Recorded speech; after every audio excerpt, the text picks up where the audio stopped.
3, 2, 1. Welcome back, ladies and gentlemen, to the Click to Close podcast. My name is Travis Halverson, joined by the one and only Nikki Pice. How's it going? Good. Thanks for having me. Of course. How have you been? Super. It's been a while since I've had you on this, right? I know, too long. Too long. You were absolutely right. I don't think we tried to do 3 chairs in here once with Jen, and that was a horrible time because there's only 2 headsets in here. But I think once we move out of this little area, get to the other office, you got to see my new office. What we should get is an arena where we can just start having a group discussion and call it You a haven't podcast. seen the new office yet, like the new HTC office. It's sick. Okay. It's being built. It'll be done soon, I hope. I'll look after this. No, well, I mean, you can't actually go in there yet.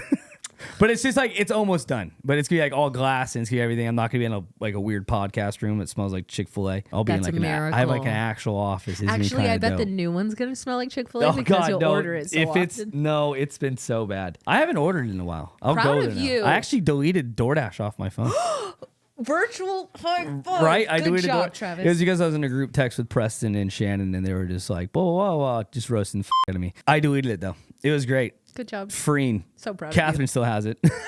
That's okay. However, but it's only like one of those things where it's like, I'd rather just go get it. Save so much money just driving to the place to get food instead of just having delivered. I didn't realize the prices Are quite literally already double. higher. Yeah. Double. Yeah. It's disgusting. Exactly. Yeah. I can go to Chick-fil-A for 20 or I could order it for 45. Oh my gosh. Let's tie this into our topic of the day, which is lead generation, why agents don't do it. That is the topic, right? Yeah, it sure Okay, is. perfect. Nikki, what is something that you would love to say to all the agents that do listen to this podcast? Hopefully they listen to this. Prove me wrong. Prove you wrong. Explain. I mean, rather than telling me the reasons it's not going to work before applying to it, get out of your own way and try it.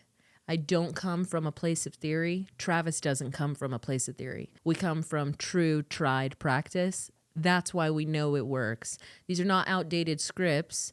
These are not outdated CRM techniques that we watched a video from. These are things that we've applied ourselves and seen double, triple, quadruple success with teams by applying. Yeah, I mean, I completely agree with you. I mean, I see a lot of agents struggle with lead gen and like just even prospecting in general. They just get lazy or they get so busy or they think they get busy that they just neglect it. There's no such thing. I know. There is no such thing. Why do you say there's no such thing, though? Because if you have a time problem, you solve the time problem by creating more time. That means that you wake up earlier in your day. That means that you go to bed later. That means that you time block and honor your time. The mistake that agents make is that they won't honor a commitment they told themselves they were going to do. So they say, if my boss tells me to be there tomorrow at 8 a.m., I'll be there. But when I tell myself I'll be starting lead gen at 8 a.m., well, that one is more flexible. They don't treat themselves as though they are their own authoritative figure. And so they miss out on respecting themselves, which affects their income. That's so true. And I think, honestly, the biggest frustration that we see is you see the quality of the agent or the agent that could be doing more. And like, they're so good. But then you look at their calls and their calls are so low. And you're just like,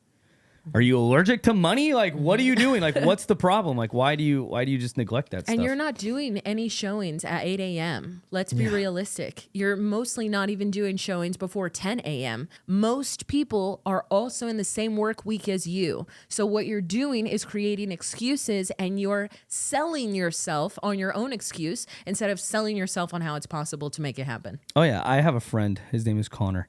He would tell me all the time. He's like, my best schedule and routine, I do the exact same thing over and over again. I wake up 8 o'clock, I start dialing till I set 2 appointments. If I haven't set any 2 appointments before noon, I go have lunch. I come back and dial again. If I've set 2 appointments, then I go have lunch and I go golf. From going golf, if after golf he goes and does his showings that he set his 2 appointments for, he does the exact same thing over and over again. 8 to noon, dials, has lunch, no appointments, gets back to dialing until he has 2 appointments. If he has appointments, he goes golf. He rewards himself, basically, which makes sense. Like, might as well. Like, you don't have to spend 8 hours a day. I mean, it needs to be an 8-hour-a-day job. Like, you need to treat it like it's 8 hours a day until it doesn't need to take that long. And realistically, too many agents are treating this position as though it's a part-time. Oh, yeah. Rather than treating it like a full-time when it is their full-time. Yeah. It is their full-time. And the funny part is that people who have a full-time job and treat their real estate as a part-time, if they do it as a meaningful sit down and work, they will get more results than the quote-unquote full-time agent. If you don't have any contracts coming up, you have 8 hours of lead gen and a full-time job. There is nothing else you should be doing. If you have one contract or two contracts, that is an 8-hour job, you should be prioritizing your lead gen just the way you would if it was a showing. You would say, oh, I'm not free until 4 o'clock because I have showings all day. That's how you should be treating your lead gen. Until you are at the number of units that you want to see per month, it is not a suggestion. This is what you agreed to. You wanted to be in a position where your income was not fixed. Otherwise, you would have chose a salary position. You wanted to be in a place where the more effort you put in, the larger income you had the ability to earn. Oh, yeah.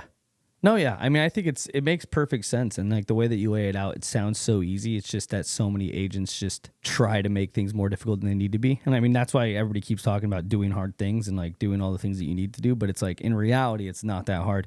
And I think even Preston and I have talked about it a couple of times is that if we asked Greg right now, like, is real estate easier or harder? He would 100% say easier. Because agents are so much lazier nowadays. You know what I mean? Like they're not sitting there cold calling leads like they used to be. Like agents back in the day, those agents are all now established and successful. And a lot of those agents probably don't do it nearly as much as they should. But you know what I mean? Now, right now for Greg, it's so much easier because nobody's doing those things.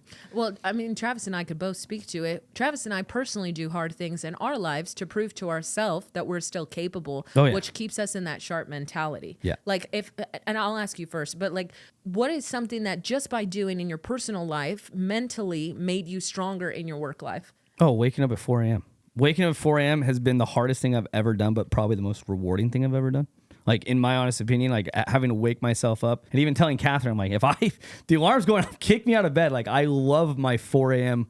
mornings. Like, nobody bugs me, but I get so much stuff done, and it has been the most rewarding thing. And that's difficult to sell, like in my opinion, to me personally. So this month we're in Myrtle Beach, y'all, and it's winter for us. Oh God, it's so cold. It's so cold. So but this gross. entire month I'm doing cold showers. Oh my gosh. I mean, mine gets cold because I sit in the shower for so long that it starts out hot and then gets cold. I'm like, oh God. But what that does is it continues to prove to yourself that you're capable of doing a hard thing. That even though there's the comfortable option, which is to sleep in longer, which is to take the warm bath, when you consistently choose and say, I'm going to prove to myself that the hard thing I can still do, all of the other things become easier throughout your day. When you start with the 4 a.m. wake up or you start with that cold shower in the morning, that's going to set the tone. Some of us are missing the willingness to get out of the comfortable space so that you could change the rest of your day. And it is that easy to decide. I'll do the hard thing early. Everything else gets easier. God, it makes so much sense.